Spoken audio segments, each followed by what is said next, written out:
تیسرے صحابی کھڑے ہوئے، انہوں نے کہا یا رسول اللہ اگر ایک ہی بیٹی ہو اور آگے کوئی امید بھی نہ ہو، آپ نے فرمایا ایک بیٹی کی شادی کر دی تو جنت واجب۔ یہ بیٹی کا مرتبہ ہے، جس کے گھر میں بیٹیاں ہیں وہ خوش نصیب ہیں۔ میں اپنے آپ کو خوش نصیب سمجھتا ہوں، جن کے گھروں میں بیٹیاں ہیں میں خوش نصیب سمجھتا ہوں کہ اللہ نے اپنی نعمت اپنی طرف سے، ہم نے کوئی فارم تو بھرا نہیں تھا ہمیں لڑکی چاہیے، اللہ نے دیا نا، اس کا مطلب وہ ہم پہ مہربان ہے، یہ اس کی رحمتوں کی دلیل ہے کہ وہ ہمارے لیے جنت کے انتظام جیتے جی دنیا میں کرا رہا ہے۔ اس نے 3 بیٹیاں ہمیں دی ماشاءاللہ۔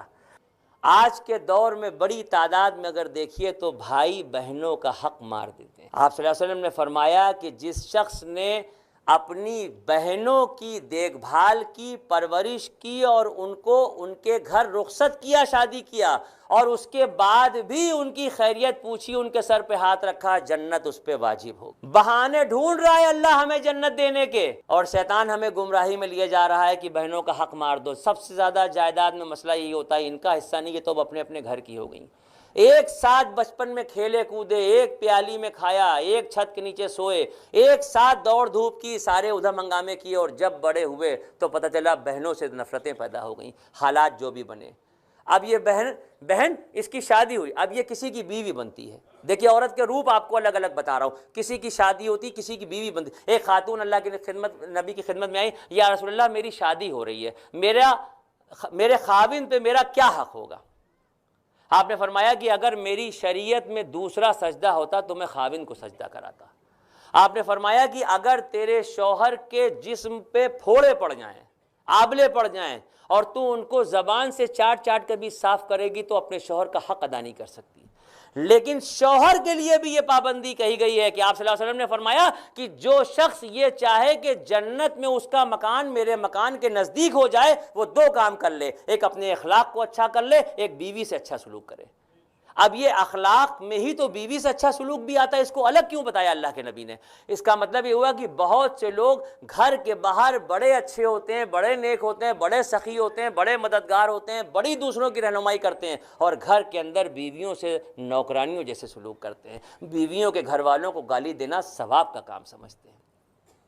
یہ ساری ترتیب اللہ کے طرف سے ہم امتیوں کو بتائی گئی ہے کہ آپ کو کس طریقے کے حقوق ہیں، بیوی کے کیا، اور بیویوں سے بھی یہ کہا گیا ہے کہ بھئی تمہیں بھی اس طریقے کا خیال رکھنا ہے کہ شادی ہو کے رخصت ہو کے سسرال جاؤ تو جاتے ہی دیوار کھڑی کرانے کی تیاریاں نہ کرو، تمہیں بھی اس بات کا خیال رکھنا ہے۔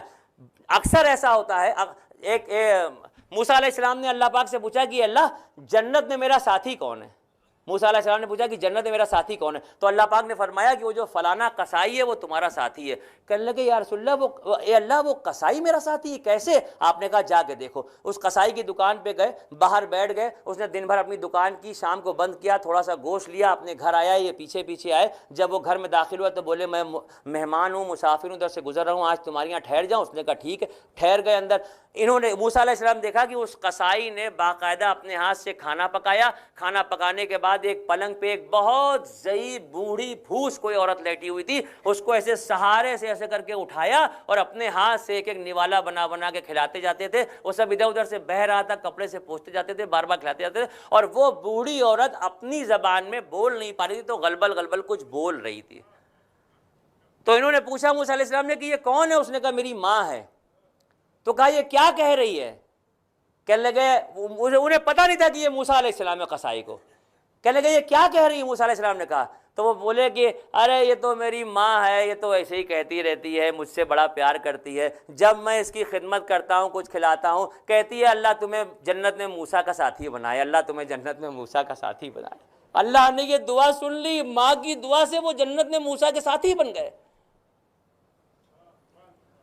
ماں اور باپ کی کتنی بے حرمتی اس وقت ہو رہی ہے۔ ایک صحابی اللہ کے رسول کی خدمت میں حاضر ہوئے اور کہنے لگے کہ یا رسول اللہ میں بڑی محنت و مشقت سے پیسے کماتا ہوں، میرا باپ اس کو خرچ کر دیتا ہے، میں باپ کو پیسے بھیجتا ہوں وہ پھر منگوا لیتے ہیں، میں پیسے بھیجتا ہوں وہ پھر منگوا لیتے ہیں، بار بار منگواتے ہیں۔ یا رسول اے اللہ کے رسول اتنا پیسہ وہ میری محنت کی کمائی کا خرچ کر دیتے ہیں، میری بھی زندگی ہے، میرا بھی گھر ہے، میرا بھی مستقبل ہے، مجھے بھی آگے بہت کچھ کرنا ہے، آخر آپ ہی بتائیے میں کیا کروں؟ تو اللہ کے رسول نے ایک صحابی سے کہا کہ جاؤ اس کے گھر سے اس کے باپ کو بلا کے لاؤ۔ وہ بڑے غیرت مند آدمی تھے، وہ صحابی وہاں پہنچے، ان کے والد سے ملے، کہنے لگے اللہ کے رسول نے آپ کو یاد کیا ہے۔ انہوں نے پوچھا کوئی خاص وجہ؟ تو وہ کہنے لگے تمہارے بیٹے نے تمہاری شکایت کی اللہ کے رسول سے. شرم سے گڑ گئے وہ بالکل.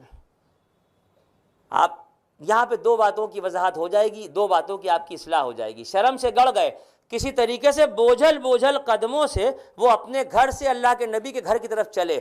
راستے بھر انہوں نے ہونٹ نہیں ہلائے, زبان نہیں ہلائی, چوں کی آواز بھی ان کی زبان سے نہیں نکلی, مگر پورے راستے اپنے دل میں کچھ سوچتے ہوئے چلے آ رہے تھے.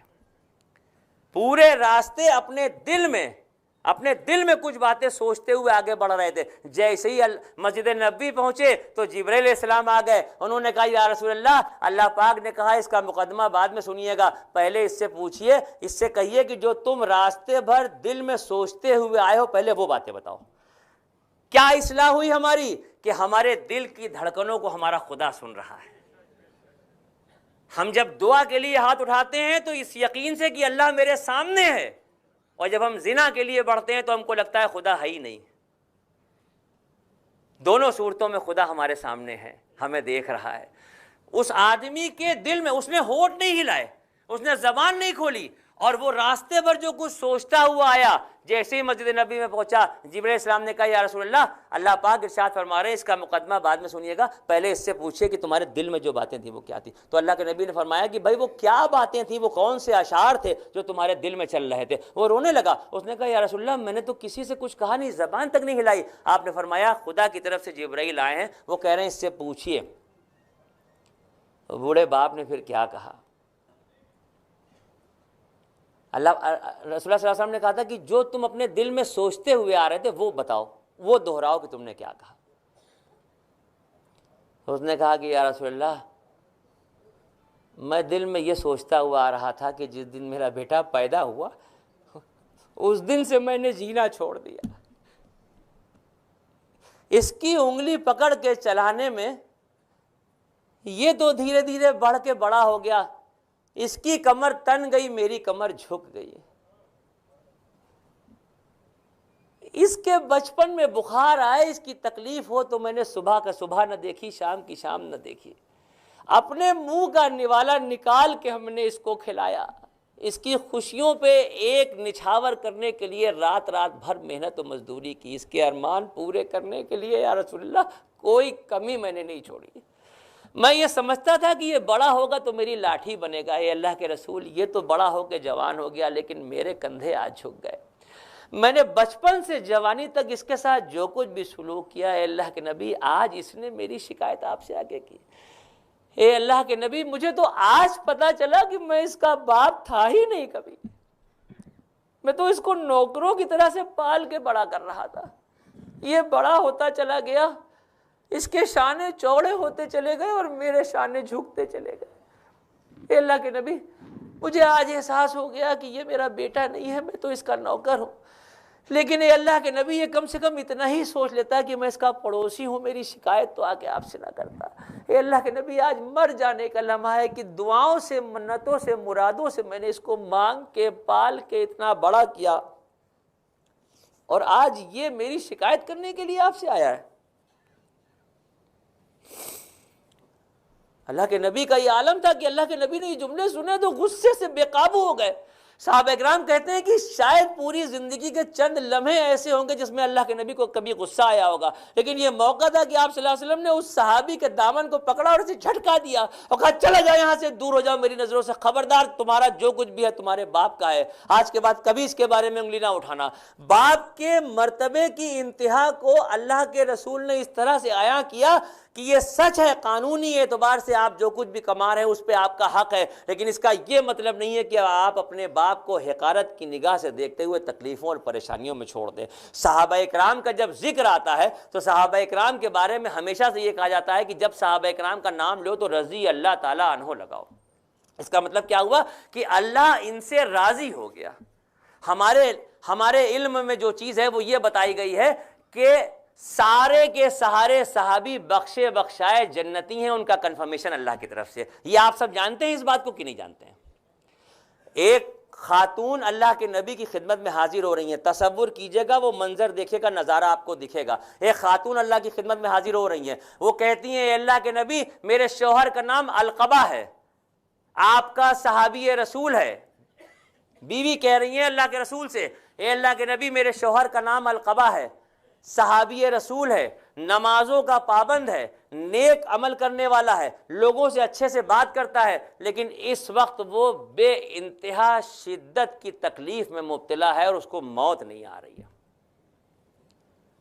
آپ صلی اللہ علیہ وسلم نے فرمایا کہ اس کے ماں باپ میں کوئی زندہ ہیں؟ تو معلوم ہے باپ کا انتقال ہو چکا ہے، ماں زندہ ہے۔ ایک صحابی کو حکم ہوا کہ جاؤ اس کی ماں کو بلا کے لاؤ، اس کی ماں سے کہنا کہ اللہ کے نبی نے بلایا ہے، وہ آتی ہے یا میں وہاں پہ چل کے جاؤں؟ بوڑھی عورت کو یہ پیغام ملا تو اس نے کہا یہ تو میرے نصیب جاگے کہ اللہ کے نبی نے مجھے یاد کیا ہے، میں خود چلتی ہوں، اللہ کے نبی کہاں یہاں تشریف لائیں گے۔ وہ خوشی خوشی اللہ کے نبی کی خدمت میں آ گئی، اسے نہیں پتا کہ کیوں بلایا جا رہا ہے، کیا معاملہ ہے۔ جب وہ بوڑھی عورت اللہ کے نبی کے سامنے آ کے کھڑی ہوئی، آپ صلی اللہ علیہ وسلم نے پوچھا کہ القبہ تمہارا بیٹا ہے؟ کہا یا رسول اللہ میرا بیٹا ہے۔ کہا تمہیں معلوم ہے کہ وہ اس وقت کس تکلیف میں مبتلا ہے؟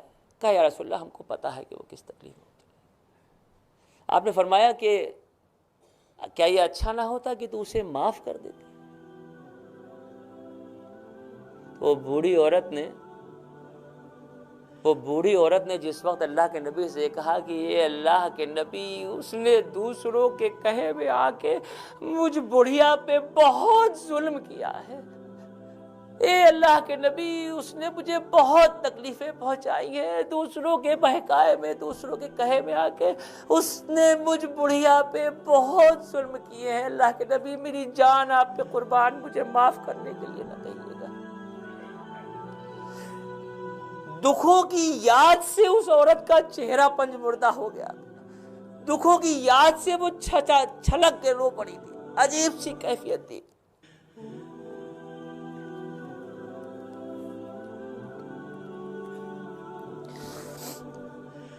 آپ صلی اللہ علیہ وسلم نے فرمایا اگر معاف کر دیتی تو زیادہ بہتر تھا۔ اس عورت نے کہا کہ اللہ کے نبی میری جان آپ پہ قربان، میں آپ سے ہاتھ جوڑ کے گزارش کرتی ہوں آپ کچھ بھی کہہ دیجئے ہم کرنے کو تیار ہیں، مگر مجھے معاف کرنے کے لیے نہ کہیے گا۔ اس کے دکھوں کو، اس کی تکلیفوں کو میں بھلا نہیں سکتی، اور جب میں بھلا نہیں سکتی تو میں معاف بھی نہیں کروں گی۔ آپ صلی اللہ علیہ وسلم نے حضرت بلال کو حکم دیا جاؤ سوکھی لکڑیاں جمع کر کے لاؤ، ان لکڑیوں میں آگ لگاؤ، جب شعلے بھڑکنے لگیں، آگ جل اٹھے تو اس کے بیٹے القبہ کو اس آگ میں ڈال دو۔ صحابی رسول کا ذکر ہو رہا ہے، کسی جوانی شرابی کی بات نہیں ہو رہی ہے، اس بات کو دل میں رکھیے گا۔ جیسے ہی یہ جملہ سنا کہ جلتی ہوئی آگ میں اس بیٹے کو ڈالنے کی بات ہو رہی ہے تو ماں کی چیخ نکل گئی، اس نے کہا یا رسول اللہ آپ میرے بیٹے کو اس آگ میں ڈال دیں گے؟